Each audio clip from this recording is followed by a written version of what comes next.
discussion. The ones who are seated at the back, we kindly call upon you to accept heed to the call. You move towards the front seats. We have a big number. We are very sure that they will be getting in, and we also don't want to have that kind of noise and disturbances as we continue with this great discussion. Asanteni sana kwa kusikia wito wetu.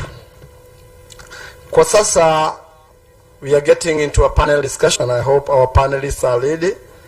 In this panel discussion, we are going to talk about what happens once you get to the other country. I want to call upon our moderator of this event to be Lady Ruth Kitonyi from Diaspora. I want to call upon her to be Lady for the event. This discussion is going to have very great people, and I want to call the first panelist. That is our great, renowned, and well-experienced officer from our National Youth Service. Clap for him as he comes in. That is Samson Kipto. Karibu sana mkubwa, leo utatuelezea kazi zipo wapi. Na tukifika kule kunaenda namna gani. And I hope your department is ready. Kukiharibika sana mnaweza tukujia. That is also important. Welcome. Yeah, have a seat. We are going to have 5 panelists.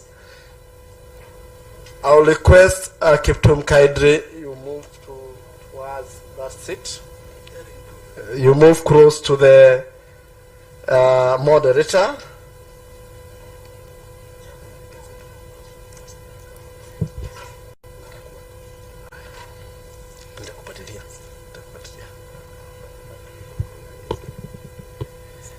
Allow me welcome the second panelist, Irene Muraguri from Areba.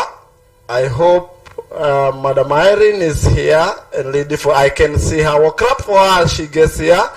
I want to assure you that we have wealth of information and experience from the great people we are bringing on board. And with Madam Ruth, you can be assured that we will get information we are looking for.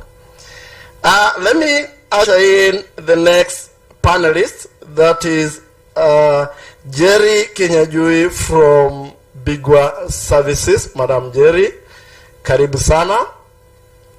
Madam Jerry, wherever she is, let her join us so as we can start our panel or our plenary. Madam Jerry, someone to organize for us that one. Let me call the next panelist. That is Madam Elizabeth from SDDA. Welcome, Madam. Get to the panel so as we can start this great discussion. Let me also welcome Madam Monica Mwema, PLA. Welcome, Madam Kaidre, and I request you to take the seat next to our panelists from SDDA. I also call upon Madam, Mr. Rafael Wawero from Kenya National Chamber of Commerce. I hope he's allowed. And I will request you now, you take the seat next to our officer from National Youth Service so as we can move. And now I want to request members that I take it to Madam Ruth, who will be the panelist controller in the next 1 hour. Welcome all and enjoy the discussion.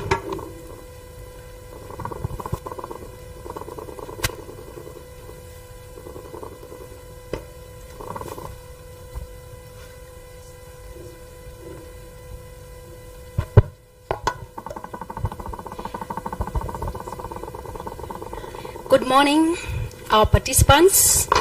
Moriaro, karibuni sana Embu. Welcome to our panel discussion today. It's a pleasure to be your moderator. I'll try not to be boring. Nitajaribu kidogo, nitajanganya lugha za Embu. Nitajaribu kidogo niwezavyo. Asanteni. our topic of discussion today is about post arrival. How do we manage? Sasa ushafika kule majuu, tutaguza kidogo jinsi ya kufika, lakini sana sana tutakuwa tunaangalia umefika kule nje. I mean, what happens? What do you do? What are you likely to find? And what role will these my well-represented panelists be able to assist as part of stakeholders in the labor mobility? So I'll call upon all of them to introduce themselves shortly, saying their names kidogo sana, a few seconds, 30 seconds. Asanteni. Thank you. Amjambo. My name is Samson Kiptum. I'm Head of Employment Liaison, National Youth Service. Good morning, everyone. My name is Rafael Wawero. I'm a Board Director of Kenya National Chambers of Commerce, and I also represent persons with disability in the board of the same institution. And I'm happy to be here. Good morning. My name is Irene Muraguri from the Ministry of Labor. Good morning. My name is Elizabeth Nganga from State Department for Diaspora Affairs. Good morning, everyone. My name is Monica Mwema. I'm a recruiter and the Secretary General of an association of recruiters called ASMAC. It's right there. Thank you, and I'm happy to be here. Thank you so much, my dear panelists. It's a pleasure to be here this morning. It's a pleasure to be here this morning, and I'm going to start with Mr. Kiptum, who is just next to me. And Mr. Kiptum, I want to ask you one question. I mean, I have come here today, young youth, as a Mount Kenya East youth. What does NYS do in labor migration? Thank you, Ruth. First, I think it will be very important if I introduce NYS briefly, so that there is the point where we'll now talk about labor migration and the role we play, especially at Employment Liaison. So National Youth Service was established in 1964, and the founders were addressing the challenges faced by the Kenyan youth, which was mainly, you remember we had a problem with education, health, and actually literacy was actually one of the greatest challenges that we faced during independence. So the Kenyan youth also facing the same challenges, and those coming from humble backgrounds. Our founders founded NYS to address the challenges faced by the youth. Since the inception of NYS, we have done a lot of recruitments which are aimed at equipping the Kenyan youth with skills. Skills on vocational training, technical, and we release them out as highly trained, disciplined young people who are able now to build this nation. We have pillars that we undertake this program. The pillar number 1 is paramilitary training and service regimentation. That we are taking you from the village, as green as you are, to Gilgil for paramilitary training. And we regiment you in the regimentation numbers of the service. In Gilgil, we will convert you to somebody who is committed to work. Commitment to service and discipline is actually going to be imparted through our programs in Gilgil. From Gilgil, we'll go to the second pillar, which is national service and youth resocialization. This program aims at offering the youth with hands-on skills. We will post you to Garissa, Mombasa, Western, where you will be engaged in activities of national importance. From there, we'll take you to vocational training, where now we'll give you your technical skills ready for the job market. Now the job market is where now we get in. With employment liaison, our graduates are linked to employment within and without. There is the internal and the external. Then migrant workers now is what we deal with when our graduates are seeking employment. And we want to appreciate the work done by State Department for Diaspora Affairs, looking opportunities for young Kenyans and making them available, for example, to the people in this area where we are today. And we will be here now to explain to you. From yesterday, you've been told the process of how to get a passport, the required documents, and then there are agencies here who will recruit you. Then from there, you will fly. We will zero in now in when you go to those countries, what happens later on. So NYS will therefore be addressing the needs of their graduates and linking them to jobs in Kenya and abroad.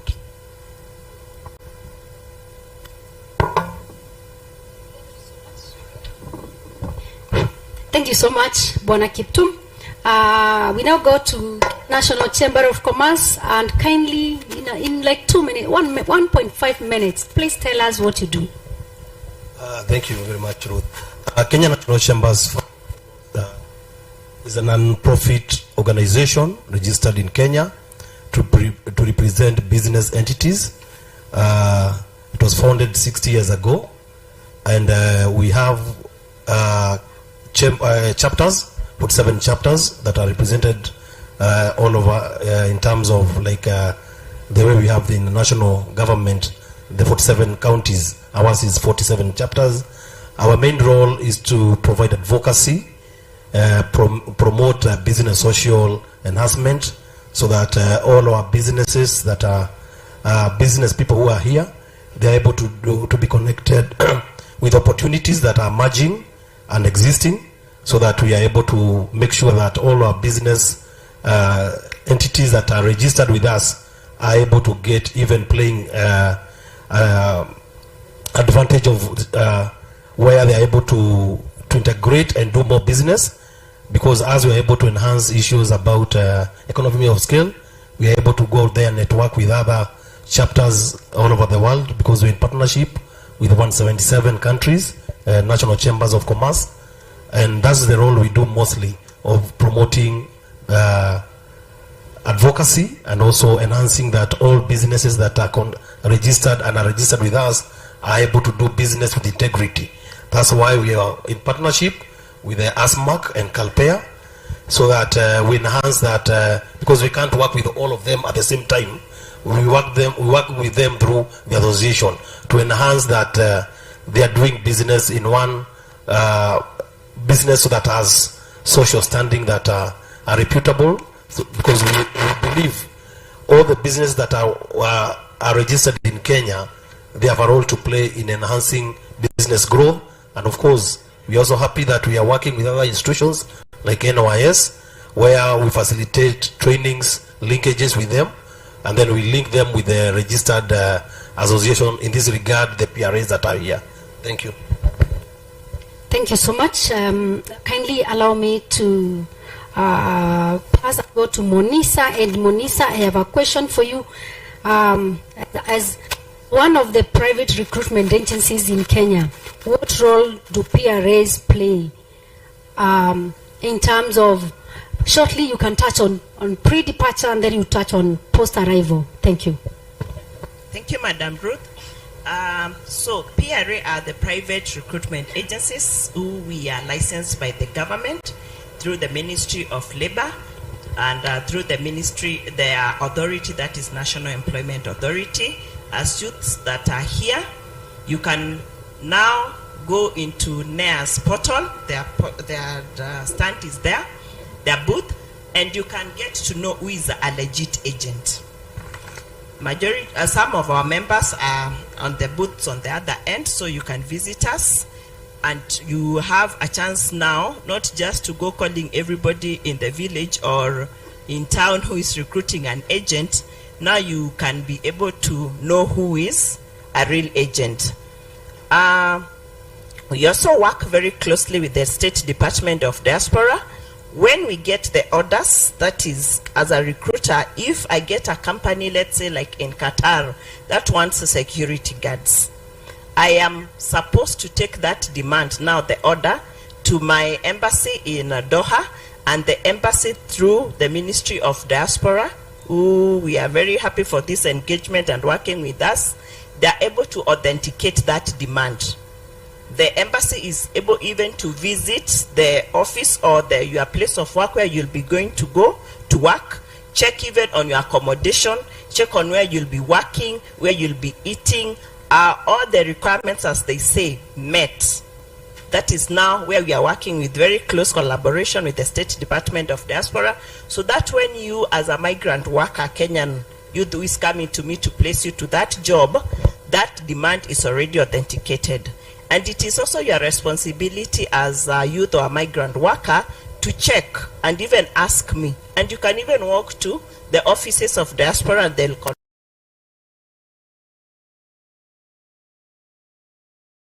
That is the collaboration we are working with our government through the State Department of Diaspora to make sure that those jobs are real and they are okay. So the agents that you'll be seeing here, please feel free to work with them. And we also make it, you can go to our website in ASMAC and you'll get to know who are the real agents. Thank you. Thank you. Now go to and Madam, I have a question for you on, we've already, tumepata kazi za majuu, tumefika. What are some of our rights? What are some of the rights of migrant workers? What are we entitled to, even as we move to Qatar, as we move to Oman, Saudi Arabia, Germany, and the like? Asante. Thank you very much for that question. First of all, I'll start a little bit behind by talking about how we prepare these people so that when they land there, they are actually ready for the job. And the first thing that we usually do is to make sure that the bilateral labor agreement negotiates the rights of those people that are going out of this country. Now, that is very, very important because we know that we have the country of origin, which is Kenya, and we have the countries of destinations, which is actually the country that the person is going with. The BLA is between the two countries, and we look at the rights that must be given to our persons outside there, which is very important. The second thing that we do for that person to land there and work very, very comfortably is by giving them proper training. Now, proper training involves the culture. We actually tell them about the culture of the place that these people are going to. What are you going to find there? If you are going to Saudi, what exactly are you going to find in Saudi, and that kind of thing.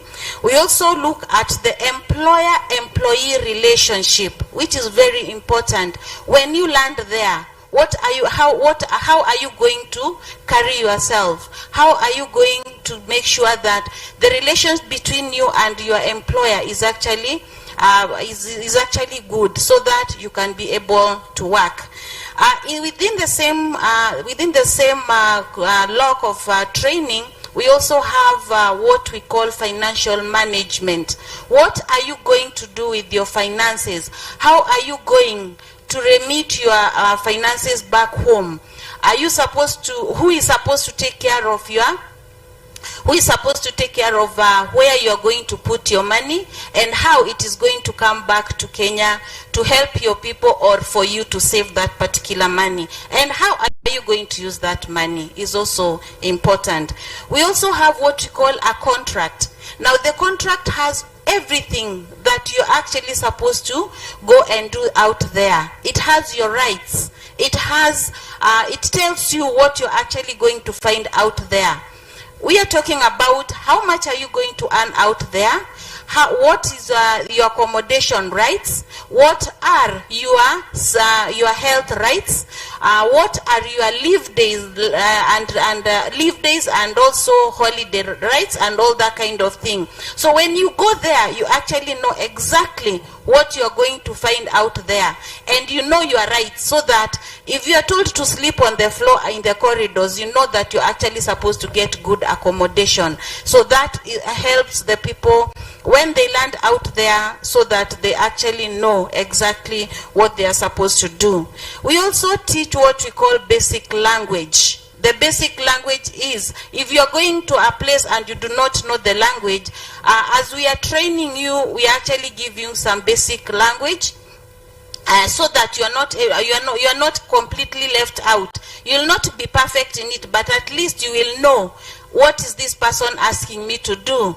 How do I say hi in the morning? How am I going to ask for water and that kind of thing, so that when you get out there, you know exactly what is going to happen. Now, we also have what you call attestation that we do before the person leaves, and this gives us an assurance that the documents that you're carrying are genuine documents, and at the same time, they are going to assist you abroad, so that you do not go there and find that you actually got documents which are not genuine. We also have out there labor attaches, missions. We also have the embassies. We also have the consulars who actually assist you in your job out there, so that whenever you get any problems, you can be able to reach to them.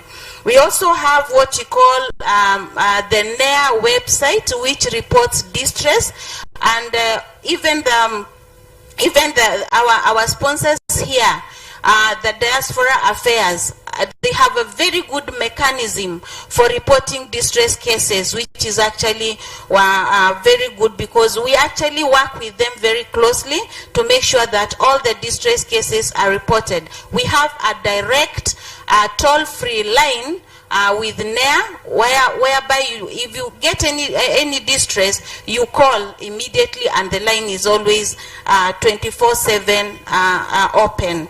And lastly, we have what we call the return and reintegration program. This helps when you come back from abroad, or when you want to return. We will actually have made arrangements for you to return, and at the same time, we will have an integration program, here in Kenya, whereby you will come and fit directly, or you will fit back into your society without any issues. You know, when you go out there, you stay for too long, you come back, and you find things are actually strange. Your mind has already been changed, and especially because of what you have gone through there. When you come back, you need reintegration, which we actually have programs for. I will still come back to you. Mimi nimesikia umesema BLA. Mimi sijui BLA ni nini. Unaweza tu briefly, what is a BLA?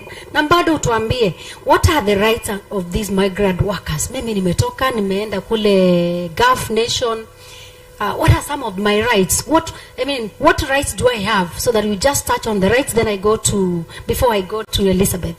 Okay, thank you. When you talk about bilateral agreements, we are talking about agreements on the rights of the worker.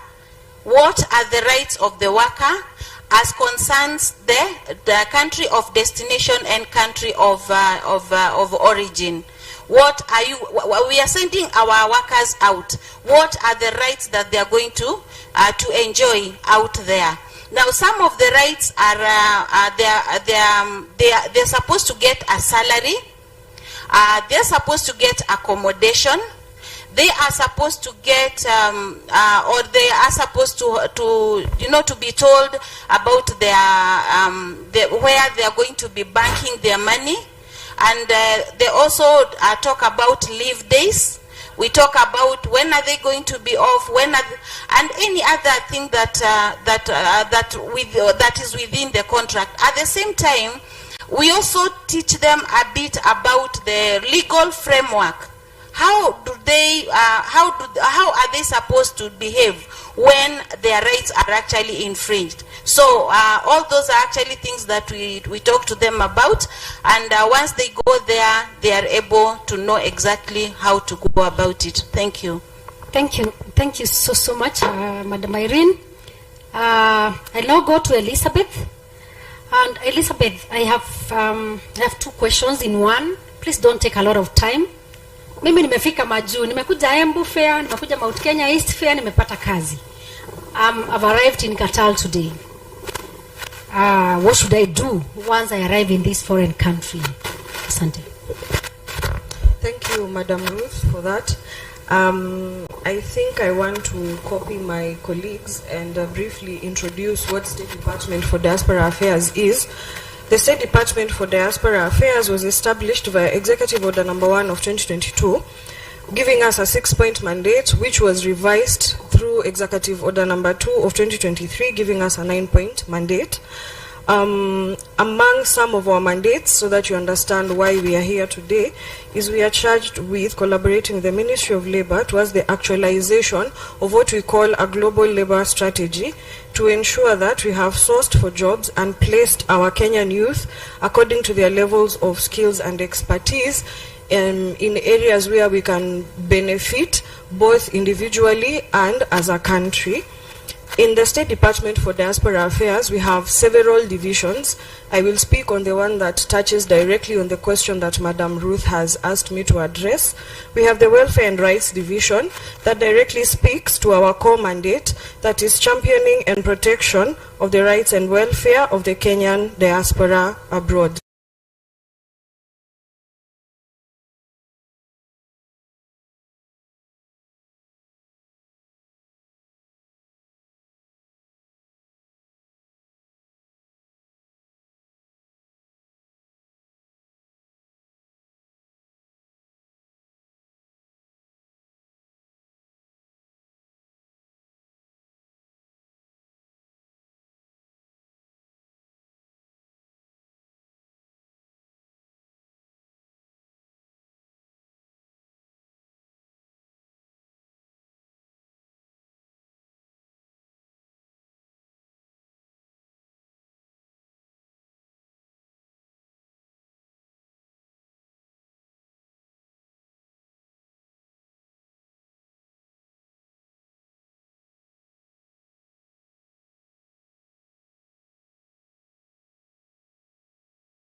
They take care, they look after each other, they normally meet. You know, sometimes when you are away from home, you get homesick.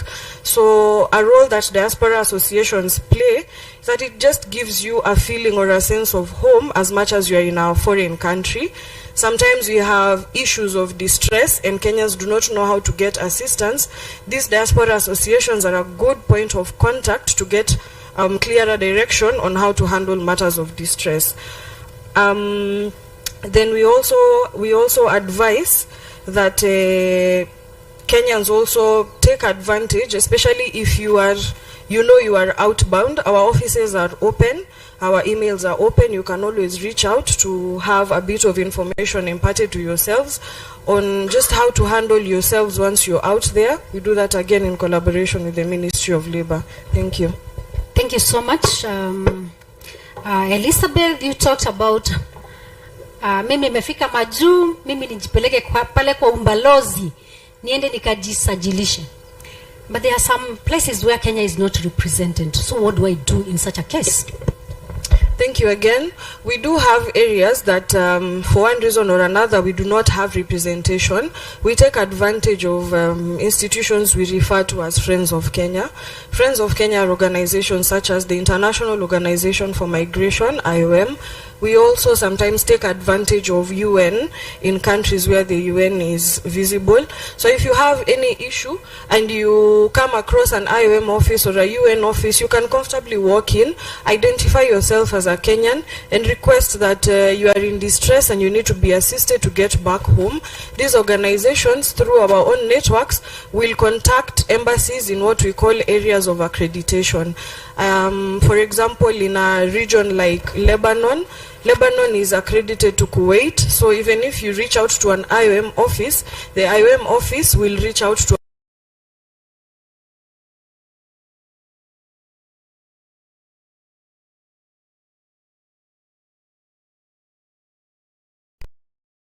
Organization for Migration iko kwa nchi zote ulimwenguni. So in case you find yourself there and there is no Kenyan embassy, you can contact International Organization for Migration. You can also go to any of our East Africa country embassies. Ukipata pale kuna Tanzania, pale kuna Uganda, pale kuna Rwanda, all the East Africa countries, please go there, you'll get assistance too. Asante sana kwa hayo. I'm coming back to you, Bwana Kiptum, because I'm looking at the bottom-up economic model, the Kenya Kwanza,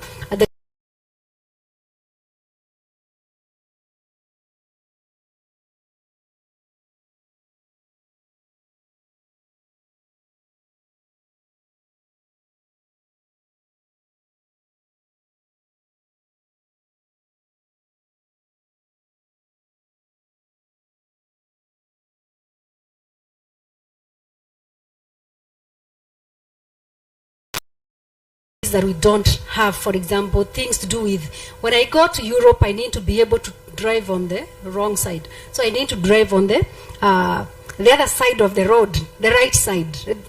So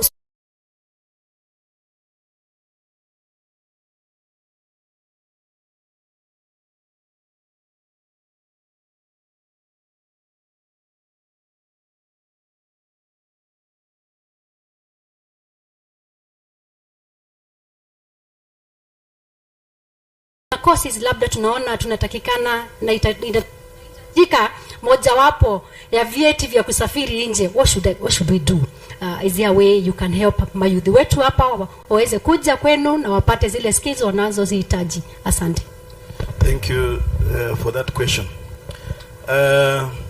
You know, as a youth from the age of 18 to 24, you can actually choose to come to NYS.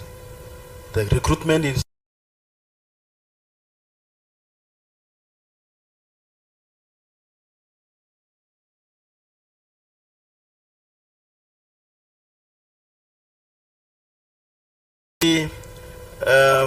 moving from just zeroing in on our askaris, because we are commercializing, and there is a discussion already where we will be inviting now the general public to come and get skills. Before, we have an institution in Nairobi called the Institute of Business Studies, where you are not actually, if you are not an NYS serviceman or woman, you can come and do your certificate or your diploma. But as we move forward, we will definitely be opening up so that also we get that kind of resocialization. You come to class, you sit with me in uniform, and you get something from us. Asante sana. Narudi tena kwako Bwana Kiptum. Wengi wetu hapa tunajua NYS ni kutrain askari, si ndio? Labda Kiptum unaweza guza, what are some of these courses that are being offered in NYS? Thank you. Just like other TVET institutions, we are offering courses that are from hospitality. When I say hospitality, we are dealing with catering and accommodation, food and beverage. That school is in Gilgil. We call Gilgil School of Catering. We also offer engineering courses, diploma in electronics and electronic engineering. We have a diploma in telecommunication. We also offer at Nairobi Institute, NYS Engineering Institute at Mathare. We have the business courses at NYS Institute of Business Studies. We have social studies at Naivasha. In Mombasa, we are also offering building and construction, and very soon we will also be doing that in Adrifa. So NYS will offer, apart from courses like in medical, but initially we have taken a very small number of NYS graduates to KMTC to do the KMTC courses. Apart from kuendesha ndege, other courses in NYS actually are being offered. Thank you so much, Bwana Kiptum. I now go to my colleague from Labour, and you've just told us that we can report distress through NEA website. I know that is one way, but maybe you could tell us more. what are the grievances reporting mechanism? For example, hapa tumekuja, some of us are going to enter into some agreements, some negotiations with the PRAs. Assuming I start this process, and in between ni kama mambo yendi vizuri, could be between me and my recruiter, could be between me as a worker, as a youth here, and my employer out there. What are these mechanisms that we should report? I mean, how do you come in and assist me kama mwana youth kuhakikisha ya kwamba sijanyanyasika na rights zangu zimekuwa protected? Asante. Thank you. Question. The Ministry of Labor through NEA, that is the National Employment Authority, has a direct line, as I had earlier mentioned, and a direct line which is toll-free, and any kind of distress is welcome to be reported in that on that line. We also have within the NEA website, we also have a form that if you are distressed, you can go into that form, and when you go to that form, which is readily available, you fill the form, or you can have your persons in Kenya fill the form, and that one will actually get directly to us. We also have agencies which are within those particular countries of destination, who are actually working with the agencies this side, because we usually have two agencies.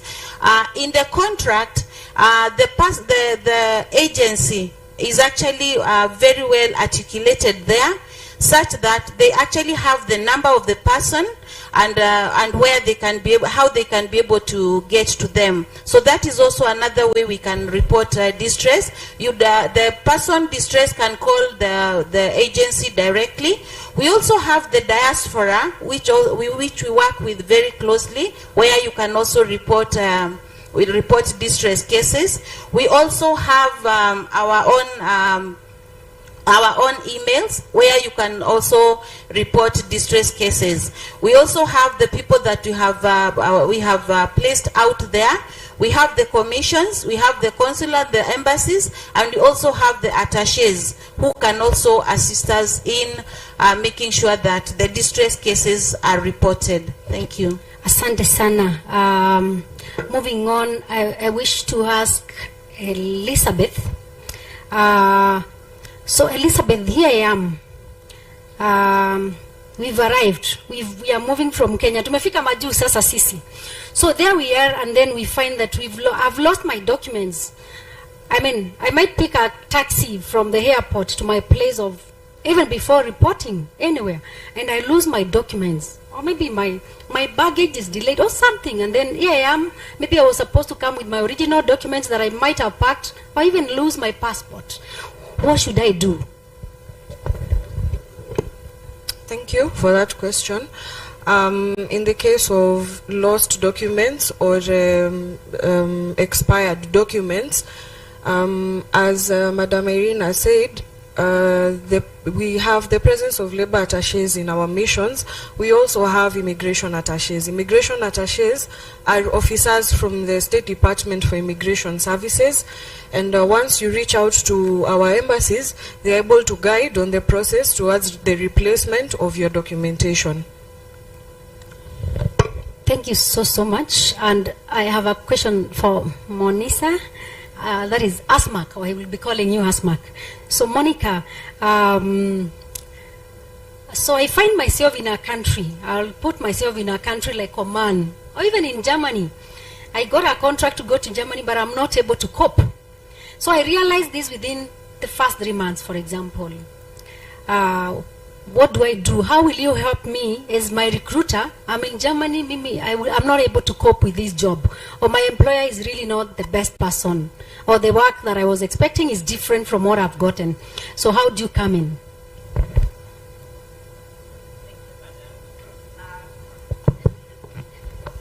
Now, like Madam Irene from the Ministry of Labor has explained, you have your contract, and your contract has rights. And those rights includes you working in a decent and favorable environment until you finish your contract. But you arrive there and you find what had been told is not what it is. You have a right to refuse work, you have a right to breach your contract, and you reach all what my colleagues here have explained, our missions abroad, and also you reach me as your agent and you explain. And one of those rights that Madam Irene from Labour was talking about is also your right of communication. Nobody has a right to confiscate your documents or even your phones such that you can't reach even your agent. And you will only enjoy all those rights if you go the right way, if you go through the right channel, because all these people, including myself as an agent who am registered, I work under the structures that have been put in place. So you can breach your contract and you can come home. And when we are registered as agents, there is an insurance bond that it is mandatory for us to have, so that in case of repatriation, that insurance board can come in place and even assist your repatriation back home. So do not be afraid that someone will be forcing you to work under conditions that are not favorable, or being shortchanged on your salaries or even job. You live here, you are a security guard, you get there, you are a cleaner. You have a right to say no. And you have a right before you leave this country to make sure you have your contract. Read it before you even board that plane. No agent has a right to hold your documents until to the point of exit where you don't even know what your contract says. Ask for it. Get a copy. Go home, read it, agree. So don't just go signing with anybody on the street. Walk into the agency's office. Every registered agent has an office, has a location. Don't go signing contracts in hotels or signing contracts in some funny places. So if your rights are breached or they are not as it is your right to say no, and your agent to assist you through all these state departments represented here. Thank you so much, Madam Monica. On the same, I'm just trying to imagine that as Kenyans, we are really resilient. I've been looking for a job, I got it, and here I am. Times are really not good, but I'm trying to imagine that maybe I can still hold on and wait and see whether my employer might change or my terms might change. I mean, what advice would you give me? Because is there a period that I can stay until when I start complaining it is not like considered, or what are the rules governing a period that I should say I'm not comfortable? Most contracts have probational period. So when you read it, you will know what is your probation period.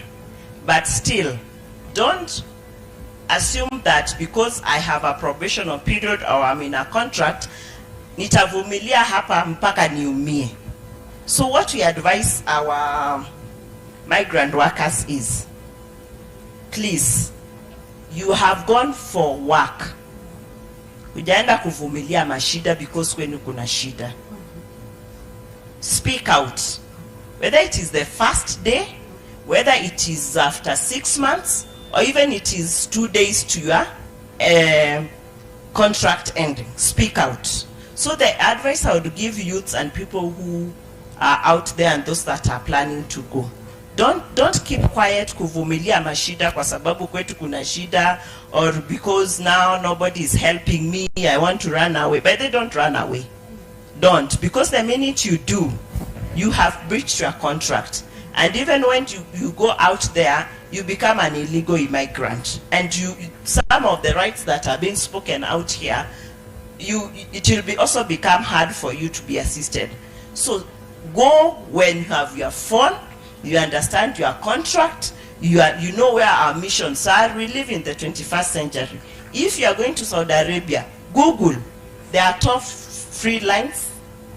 There you will know where our missions are. You can even get into a taxi and tell the taxi man, get me to my embassy or get me to that IOM office, or even take me to the nearby police station. So what I would advise migrant workers, in the event of distress and you're in a state where maybe you've even left your phone, if you get a police officer or someone who can assist you when you are out there now, you are trying to get help, tell them always get me to my embassy or to police station, the nearest police station, or to an IOM office. And before you leave, please, you are young, it is 21st century, you have a phone that you can Google and even send a pin and know where you are. So take upon that as your own also personal responsibility to take care of yourself, so that in the event of a distress, you can get help as soon as that's possible. Thank you. Thank you so much. And I come back to Chamber. In Chamber, because we are all implementing better agenda. So what role are you doing to ensure implementation of bottom-up economic model, and especially in terms of labor migration? Thank you very much. In support of the better government program that it has of the bottom-up, one of the things we have done, like I said earlier, we are not a profit-making institution, so we don't do business directly. What we do, we indulge with our members. And in this case of the labor, how are we going to make sure that it's sustainable and is improved? One of the things we do, we always organize for trade fairs with other friendly nations that we have. We make MOUs and bilateral agreements that are channeled to our associations, and the benefits that are derived from it are enjoyed by our members who are in association. Because what we believe for us is to support the business entities and the private recruiters who are doing it. We acknowledge they are key players. They are key players because that's why they have been registered, as we have heard from the NEA. They have gone through the whole process of regularization. So for us is to make sure that they get the best business opportunities, and of course also to leverage where, because we also know when the PRAs goes out there, they do business, they normally also get conned by other conmen from other countries, and they end up, maybe sometimes you get them, their names getting messed, which is not their fault, it's other people's doing out there. So we make sure that once those complaints are brought to us, taken up, we communicate with the relevant chamber authority of that country. We tell them one of your companies listed ABCD did business with our Kenyan company, and they duped them their money, or they conned them, or they have been accused of misusing the immigrants who have been channeled to them. The other thing is also we ensure that we get information, data information from the PRAs who are through the umbrellas of the association, the CAPEA, ASMAC, and other registered, so that once we get them, we are able to channel those information to the government arms, either to the diaspora docket, or to the State Department of Labor, or also to the NEA, because one of the qualifications for you to do business out there, you must have certificate of origin. And the government, through the Ministry of Commerce and Trade, has put it into it that for you to do business out there, that certificate of origin must come from the Kenya National Chambers of Commerce. So we make sure all our registered members are protected, and also the business opportunities that are emerging, we are able to bring them on board. And also we appreciate that these trade fairs like that we have currently here are one of the forums that brings is driving demand.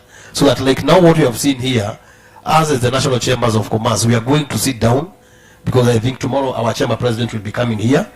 The demand that is going to be seen from here is able to sit down with the Ministry of Diaspora and the relevant associations, so that we bring exhibitions and trade fairs, even organize trade fairs outside there, so that our young men are able to get jobs, and that will improve the economy and also create demand and also improve our GDP, because we know the highest income generator of our economy comes from the foreign exchange, and foreign exchange is earned through the labor that we are taking there. But of course, what we are going to do is to ensure that we protect our businesses which are doing those labor recruiting. Because without protecting them, they will not be doing good business. Thank you so much, Bwana Raphael. You understand that when you get a job maju, kazi maju, you are working in the industries. So it is through the chamber, the various chambers of industries in those countries. So that linkage is important. Thank you so much. So I'll go to the Ministry of Labor. And I know here we have a question, all of us. And we are asking, are there chances for accessing these jobs? I mean, these youths here, they want to know. They've been asking me out there, are there chances to access the available jobs? So I'll give it to you, Madam Irene, and I would also wish Monisa to comment. Thank you so much. We have been actually talking about, and we've also got a lot of questions on the same. We realize that these are private recruiters, and each and every person run their business in their own way, depending on their requirements, on what they do for the person that requires to do that. So mostly it is the recruiters who actually determine their charges, and the government so far is trying to see what they can be able to do to regulate that, which is actually something that is not very easy for us. But the recruiters are actually the persons who would do that. And at the same time, we also have the associations, and those associations are the ones that will actually maybe comment on that. Thank you. Thank you so much. Briefly, 1 minute. I need to give them, they have questions. I can see their hands up. Okay, about charges. Yes, there are some jobs that you'll be asked to pay, and there are others that you will not be asked to pay. Now, for those that you are asked to pay, why? Here now we need to have a really serious conversations with ourselves as Kenyans. There are companies that will pay for everything for a Kenyan to travel out there. Let's say, for instance, Germany, because that is the international standard. A migrant worker, if he is being charged, at least it should not exceed 1 month's salary. That is the international standard by the ILO, the International Labour Organization. But we have scenarios where I take you to Germany, it is a Schengen visa. That is a regional visa, which means maybe that visa you can access Spain, Norway, Finland with it. And as a Kenyan, you have your uncle who is in Finland, but here you are in Germany, and he tells you there is a better opportunity here. So, wewe fika Germany, fanya kazi miezi mbili, chukua train kuja Finland. There is an employer who spent over 3,000 euros to bring you here. Is it fair? And you go, you abscond duty, and that person now gets a loss, because they are also in the business of bringing you there to be able to work for them. So we have instances where the employer says, no, I will not pay a dime. Why? I have had Kenyans come here and they abscond duty, and I am making losses. So you bring your people here, I will compensate, I will refund them back, or I just need them to come here and work. But I'm glad now, through this collaboration of us as private entities and our government, we are even having situations where we are going to have you workers bonded that you are a Kenyan. If you run away, there'll be consequences. So please, let's protect our name that way. Because if I am known as my workers will not run away and give the employer losses, I will not be told, let them pay for themselves. The employer will be so comfortable to pay everything for you until to your workstations. So when you'll see an agent asking for money, just try to understand why. And in that aspect, we are also having collaborations with entities like Youth Fund, where they can grant you some finances, but it is a loan you go and pay. There are also banks that do that. Na pia wa Kenya tukienda tafadhali tulipe pesa. Because we have some of you, you go, you got a loan, you bought your ticket, you are there, you are working, you are making a living. Na unasahau ulikuwa na loan. So the youth fund will come knocking to my door as an agent. Hey Monisa, you gave us these people and you told us they will pay. Now I'll start calling your employer. And what will our employer tell me? I told you I just want them here. How they get here? I don't want to know. So here is where I will urge us as Kenyans, please let's protect our name so that will also make work easy for others who want also to come there. Thank you. So, thank you, Monica. Happens. Thank you for that clarification. And wenzangu, as you are hearing, so they're saying it's not more than a month's salary. So you need to check. If you are going to Katal, well, you'll be getting like 41,000 Kenyan shillings. So that means maybe the amount of money that you might pay if they are being charged would be around the same 1 month's salary. And the other question that I will come and talk about is to you, Irene. What happens? For example, I've gone through the process, I've been onboarded by pre-arrays, but I find myself there. I've seen some people who are taken, for example, to Canada, and they had been promised jobs, but they were sleeping on the streets. So, is there a way I could recover my money when I come back, or how does the government ensure that we are able to really look into that issue? Somebody got your money, somebody took you somewhere, there is really no contract, and I really have to come back. I sold my land, and I need to recover that money. So what is the government doing about that? Okay, the government is encouraging people to go through the right channels, because most of those people who go out there without the right process are actually the people who go there to suffer. So what happens is that we encourage everybody who wants to go out there to go through the right process, go with an agent that can be traceable, make sure that you have registered your name within the government records, so that you are known that you are in a certain place, so that you can be able to work properly. You also are required to have a proper contract of the job that you're going to do and where you are going, so that you can also enjoy the rights of wherever you're going to go. Now, without all that, there is no way that the government will know where you are or what you are doing. Eventually, what happens is that you land into the hands of the governments there, and in their best interest, they repatriate you. Thank you. Thank you so much. One last one to my colleagues, colleague Elizabeth. Elizabeth, I have not communicated with my family. Niko Maju. I'm not in touch with my family for some time. So what should my relatives do? They are back here in Nairobi or back here in Embu, kule Kivote, and they can't get hold of me, and I went out to work. What should I do? Possibly you could also talk about in those instances also of mistreatment. We've heard that there are channels of reporting. What diaspora do? What is the role of diaspora to do in terms of mistreatment or loss of jobs or distress issues out there? Thank you for that question, Madam Ruth.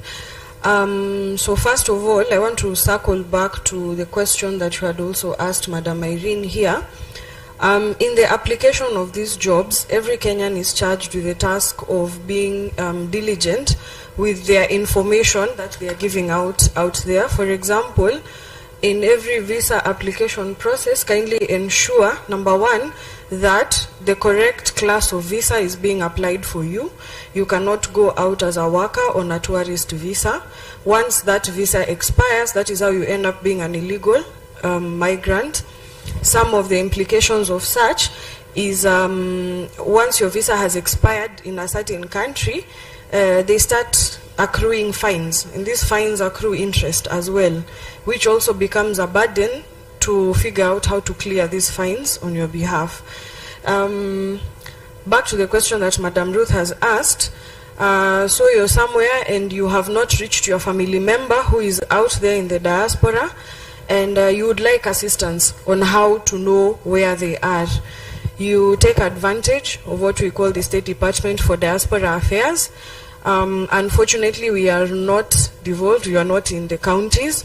So, depending on your location, I would advise that number one, you take advantage of your local administration, take advantage of your chiefs, take advantage of your DOs. They do send us letters to communicate the concern that the family has. We use this communication to reach out to our respective stations abroad, and we request them through their networks to try and trace our Kenyans so that they are able to communicate to their families. In issues of distress, the most common nature that we get are labor disputes, where we liaise with the labor attaches, as Madam Irene had said, who are also present in the missions. However, I would advise any potential migrant or any potential employee who is here, when you're leaving the country, kindly share information with your family members. Please share your passport numbers with your family members. When you're leaving and you have your contract, as Madam Monisa has said, kindly share a copy of that as well with your family members. When you come to our offices, these are some of the things we ask for. For example, your passport number becomes your identifier once you leave the borders of this country. We will not be able to trace you with your national ID number. However, we will use your passport number through various immigration stations just to trace which were your points of entry, which were your points of exit. This helps us determine where you are. It will be easier for us to trace you. The relevance of you sharing your contracts with your family as well is because, as it has been said here, a contract is a legally binding document. On this contract, there will be details of your employer, there will be details of where your employer is. Elizabeth, please finalize. And where We're running short of time. And where the agent's offices are. This helps our labor attaches follow the correct legal channels towards assisting you in your areas of distress. Thank you. Thank you. Thank you so much. Thank you so much, panelists, for work well done. I don't know whether we can get 5 minutes for MC so that we pick questions. So I'll start, somebody to assist me move the mic. I'll go row by row. We'll pick all the questions.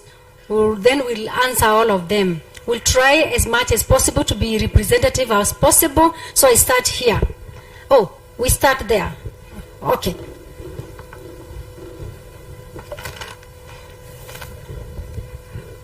If you have a question, kindly raise up your hand, or you can write it to us. You can write it and pass to the people in front there, where the mic is, to the person holding the mic.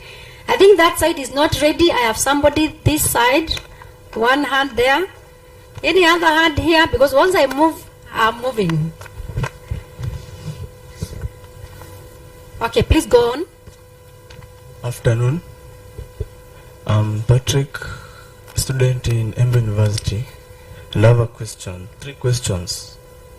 About the loans that you say we pay in an equivalent to 1 month's salary.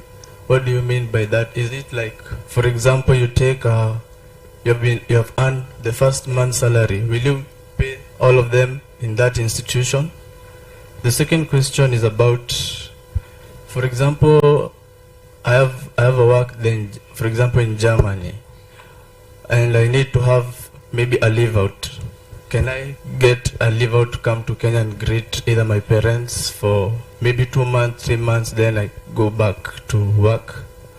Then the last question is about if now you are earning your income in foreign country, and now you decide to settle there as you are now new home, can you be given any permission to pick your parents back from your country and go live with them there where you work?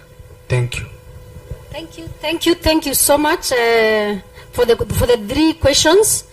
So I'm done with this side. Thank you so much. This side, I'm here. I have 2 hands. One here in front, one there behind, and I will be done. Thank you. Those 2. Yes, please. This person here and the guy in front, the lady behind. Yeah, my name is Nicodemus Nyaki. I have 3 questions. First, is this State Department of Diaspora Affairs, instead of going and roaming around in diaspora, why don't you make that service digital, or you bring it in Kenya, where instead of going applying those hizo vitu huko unazileta huku Kenya, tuna apply Kenya, ukienda huko you know you are more safe. Second question, we as youths, as we are applying jobs, the one requirement that kill our hearts, because when applying a job, in that piece of requirement you get there is a job experience. As you are going to the diaspora, is there any requirement that experience is needed? And madam, for the labor, hiyo kitu we as youths tunaweza omba tutolewe kama it's a constitutional requirement, tutolewe kwa constitution juu it kills our heart. Asante sana Nicodemus. I have the last question to Mr. Kiptum. Many youths attend go to NYS. What are the ways, as today we are talking about jobs in diaspora? Many youths you have taught, now they are outside with us. How can you do to help a certain percentage to secure jobs in diaspora? Thank you.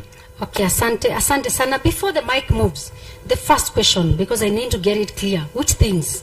You said that this diaspora, why don't you make the services digital? Those things, could you kindly elaborate? Which things are these so that you get the right answer?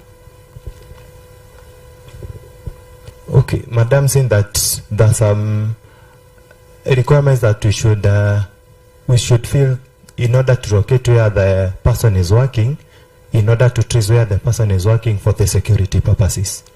Thank you so much. I now get it. Okay. Behind there, one hand, and then inside the booth.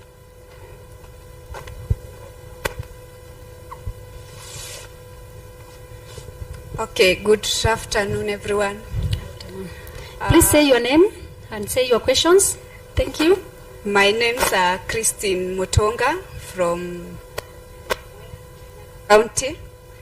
And my question goes to, okay, I'm kind of stranded a bit as per the course that I undertook, which is a diploma in food science and processing technology, which is, yani watu wengi hawajui what it is all about.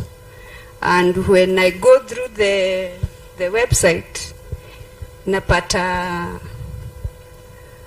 there is no job related to that course. So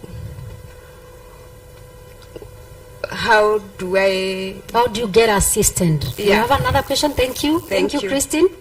Okay, then we move beyond. That is the last question. Please, my panelists, get ready. We share the questions. Good afternoon, everyone. Afternoon. My name is Nicholas from Nyeri, Madenge Tech, former student. And my questions are 2. I want to bring them on board. First one is, I will describe it. Many are the names that have been registered there at the registration desk. And very many questions, but very many names. But my question is, and it concerns too many. Can we be promised that once an opportunity comes, we are treated as a priority? Because definitely that's the concern of each and every one of us who attended this press. There are some of us, this is the second question, there are some of us, example myself, who are on other professions, but I am skilled with a certain course. My question is, can I or can we, on behalf of Mini, stay alert that one day, not being today, next month, this year, or next year, have hope that one day I will travel to diaspora for a job?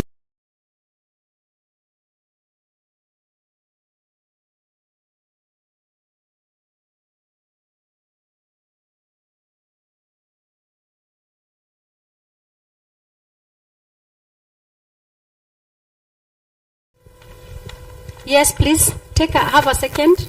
Okay, my name is Victor from Teto Technical. My question is the Higher Education Loan Board a challenge for you to go outside? If yes, what are you supposed to do? Sorry, say that again. Is HELB a challenge or a channel? Challenge. Sorry, channel challenge. Hindrance. Hindrance. A challenge or a hindrance? Thank you so much. I'm going to share the questions. 1 month salary, please, Monisa, have a minute. Talk about the leave, because it's also in the contract. You can talk about it, or you can leave the leave to be handled by Irene. Let Irene.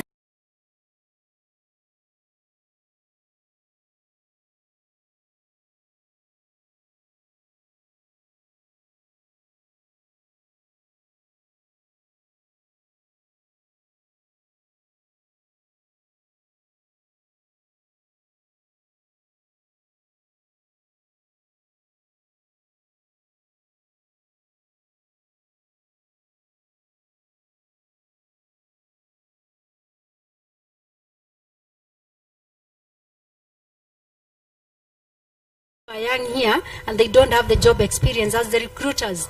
Then Kiptum, you have a question from Nicodemus too about the NYS and how we can help them. Then we have another question on food science technology. How can that person get helped?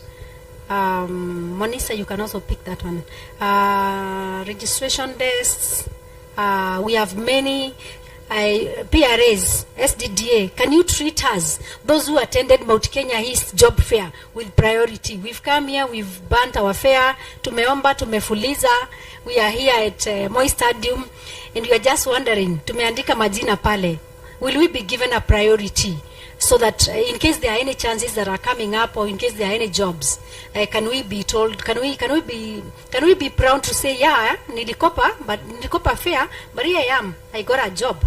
Thank you so much, panelists. We can start from here, please. Kindly allow me to start from here. We're going this way. Okay, thank you so much. He has actually asked how we assist our graduates, and I want to give you a flow on how we deal with our graduates. First of all, the NYS Employment Liaison Office is now 6 months old. It was established and I was appointed to head that office on 1st of August last year. And one of the things that I embarked on is to have a linkage between employers and our graduates. While we are able to say, and we all know that we have an employment problem with our youths, but really, who are these people that are seeking employment? So we have an interactive kind of communication between our graduates and ourselves, and also to employers.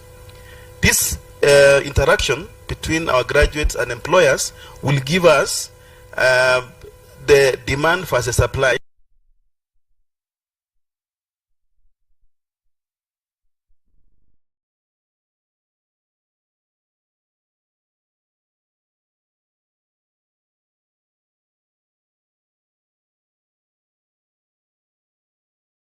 Employers and agents to come to our office, bring those jobs to NYS. What we will do is that we will study carefully the contract. One of the things that I'm very careful, I'm a manager certified professional. I will look at that job and the contract, look at what are you going to earn vis-a-vis what has been negotiated by Ministry of Labor in the labor agreement. Look at again the investment. will it be having a return on investment? Whether if the agency is asking you for 150,000 Kenyan shillings and you are earning, for example, money that you cannot get, we will actually be able to advise you. We do that. So when we get the job, for example, from Madam Monica here, we will look at the job description, send a customized job advert that I will do personally. I will look at what she has given us, look at what Kenyans have in terms of experience.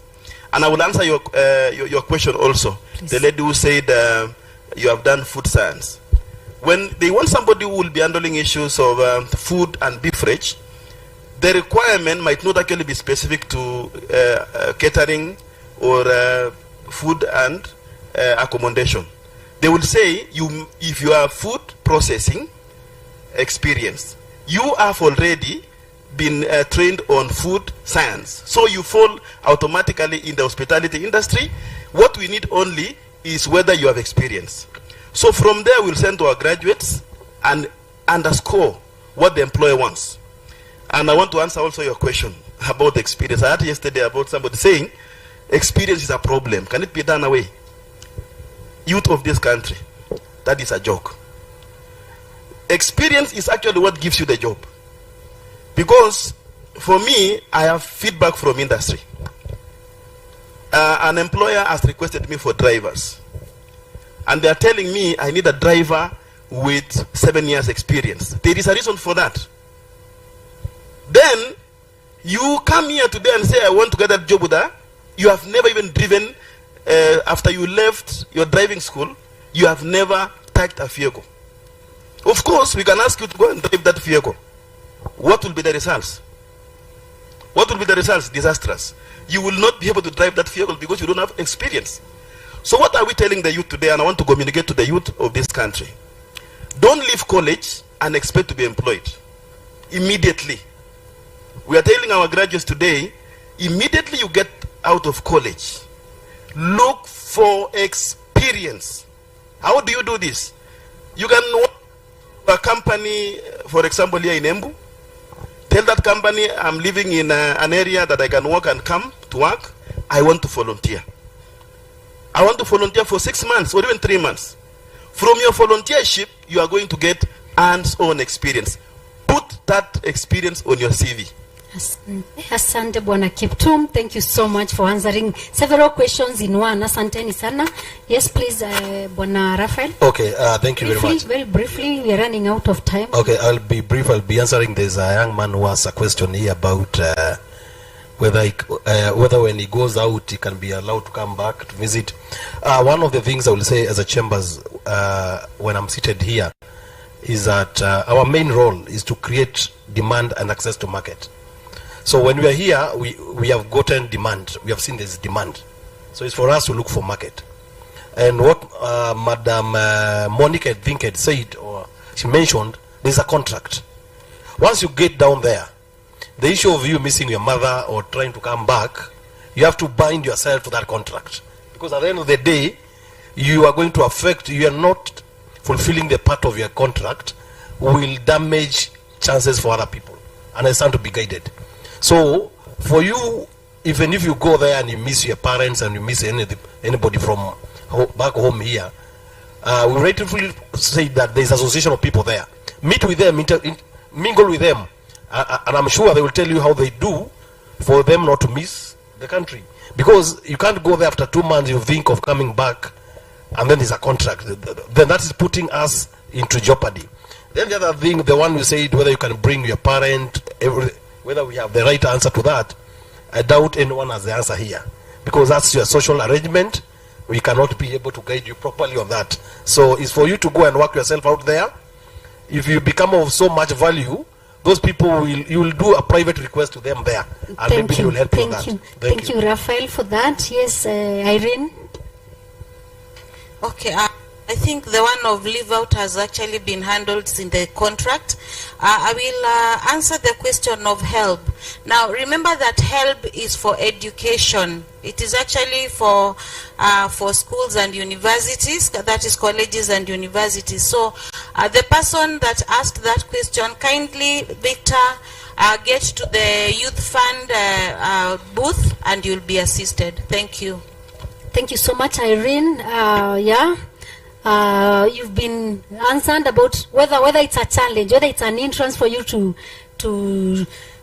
actually leave the country. And help is not an entrance for you to leave the country, because you can also commit to even pay while you are out of the country. We've been paying via M-Pesa, we've been paying through other means. Please don't say because I have an help loan, I have to look for a job in Kenya. So you can still pay from wherever you are, and paying is good. It's being patriotic, it's being considerate of the other our other sisters and brothers, younger brothers and sisters who also need the same money. Yes, Madam Elizabeth, there's something about SDDA? Yes, so the question that you had, I think Nicodemus had asked about SDDA, the information I was trying to relay is this, that once you've gotten your job opportunity, you will get a contract. On this contract, more often than not, it will have the details of your employer, probably the agent who has received you on that side. If you have a copy of this contract, you can have it scanned on soft copy, so that in case of anything, it is easy for you to share with others.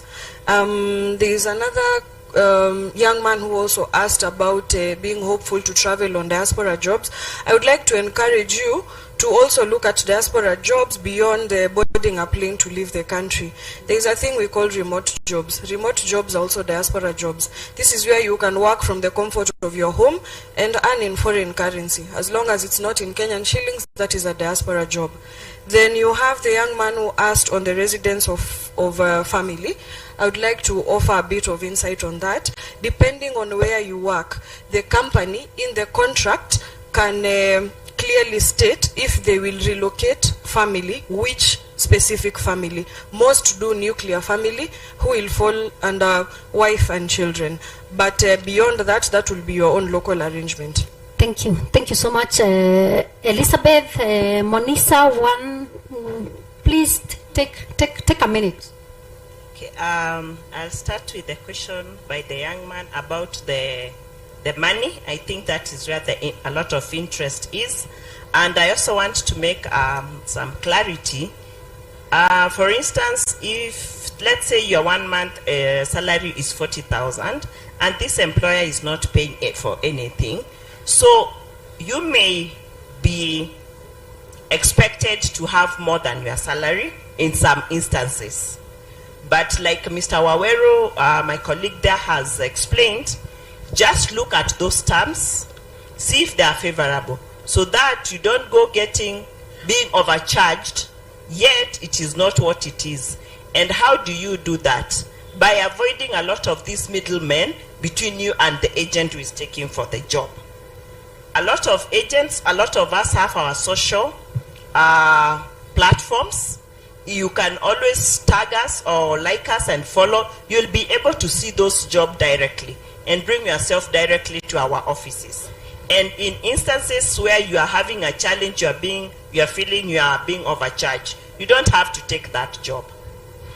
And please, if you go like to entities like Youth Fund, please, when you travel and they had given you some money, pay. Tafadhali. Thank you, Monica, for that. I think the young man wanted to understand what is this 1 month salary. Is it paid when I arrived there? There was an issue of... So this is the money that maybe the agents will require as commission for you to connect you with the employer. I think that is where it can come from. And the last question that I'm going to ask is, what should I do if an agent refuses with my passport due to misunderstanding? Okay, I can answer that. When you go to an agent's office, most of us have a form called an application form, which is your relationship between you and this agent. And most of the time, an agent may want you to leave their passports with them. You must sign an agreement. On what basis am I leaving these passports with you? Because there are some instances where it's the agent who takes your passports to the embassy for visa stamping. There are embassies that when I have the contract, it is me I gather the passports and I submit them for these migrant workers for a certain job to the embassy, because the embassy maybe is trying to reduce a lot of movement of if I have 100 people, imagine all of them going to the embassy for stamping. So what you need to do, have a clear agreement. At what point is the agent supposed to hold my passport? And also have an agreement. Thank you so much, Monica, for that. Nitakukata. Then the last thing, because I've had a lot of issues to do with welfare. It's about it. The government is so concerned about your rights, your welfare, your migration, your movement, including coming back. So what we are requesting you as we end this debate, this discussion, is that please make sure that you have a confidant within your family, within a friend or a family member, who you are able to even leave a copy of your passport as you go Maju, so that in case things don't work out well, we even have a copy of your passport and we are able to trace you. Leave something, share something on even who you are dealing with, so that traceability becomes easier, so that the diaspora people don't keep looking for you. So that way we might be making it even more digital. The government is also trying to pick your data as you leave the country. So that is all what I'll say. I actually want to end this discussion because everybody has spoken. Thank you so much for listening to us keenly. We hope to engage you more. Ukiwaona pale nje, also talk to them at individual level. Continue visiting the booths. I'm handing over back the mic to the MC, who will guide us on what we do from here. Sorry. Asanteni sana.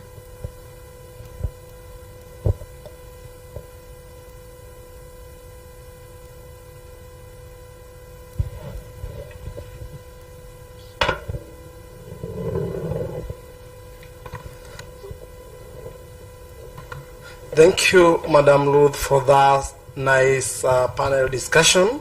We thank our panelists for giving us that is wealth of information in terms of what do you do once you are alive on the other side of the country. Let's take this opportunity now to appreciate our panelists as they move back to their positions. Kindly, we clap for them. Let's appreciate them.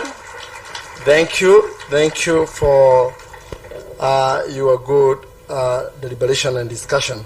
I take this opportunity to appreciate and thank Ambassador Isaiah Kabira for being with us even after opening for us this function yesterday. Let's appreciate him and we thank him. It's a great honor to have our chief guest continue being with us after having opened this function yesterday. And you can tell now why this function is very important now that even our ambassador has made sure that he's here continuing with the function. Thank you, our ambassador, for finding time to be with us. At this point, we are going to move to the booth, have more time with recruiters and training institutions and other agencies of the government, so as we can have more understanding of what they are doing. And I have been told to tell you this. As you ask about being one of the people who will be a priority in the event there are opportunities for these jobs, the first and bare minimum requirement is registering with diaspora. And madam, I hope they should understand that on bare minimum they must register with your department before they leave. Tunaelewana? Make sure that you register with State Department for Diaspora before you leave this function if you want to be considered. Remember, when they are called upon to provide labor, they go back to their data. They will not come back here to able to check whether you are still here. For information, tutakuwa tumefuga hapa. So wala wakikuja wata kupata. So I advise that as you have been told by Madam Irene, make sure that you register with them.